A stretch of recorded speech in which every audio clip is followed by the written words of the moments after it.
My name is Irina Jarova, and I'm the founder of Digital Dive Marketing. We're a strategic agency helping the professional services market.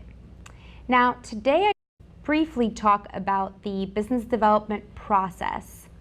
So, the three components: 1, branding; 2, marketing; and 3, sales.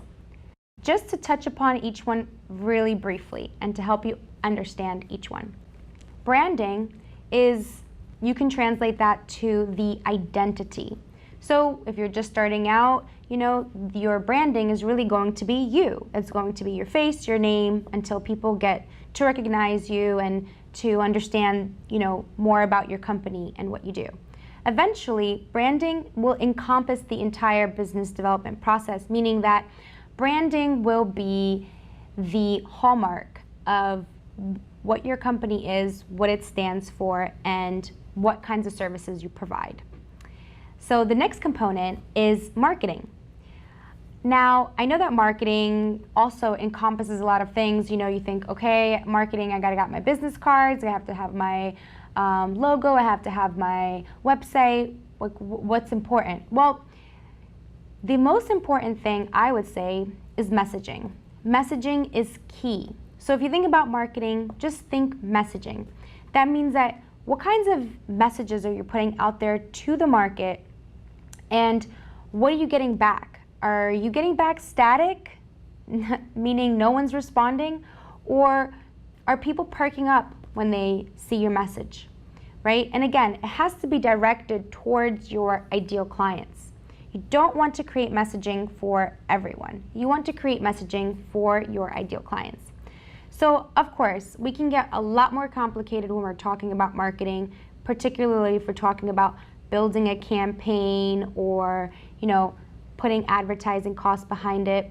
But before you decide to put any kind of advertising money and resources behind your efforts, I would say first make sure that the messaging that you're using appeals to your ideal client, okay? And then the last one is sales. I know this one really gets a lot of people tripped up.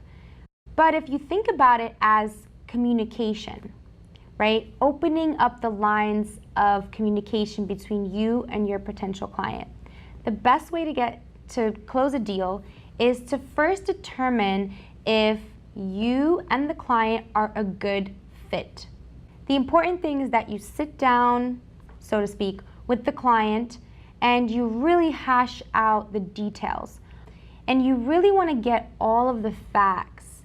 You really want to understand their current situation, and then you want to understand their desired situation. So you really want to understand, okay, so this is where they are, and what are they trying to get to?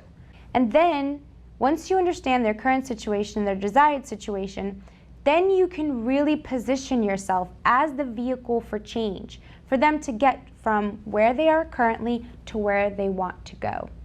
The rest of it is really just delivering on what it is that you and the client came up with. If you don't understand any of these concepts, or you just really want help, regardless of its branding, marketing, or sales, my company is here to provide those services for you. So if you have any questions, feel free to reach out to contact me, and I will be happy to have a conversation with you. And I'll see you soon.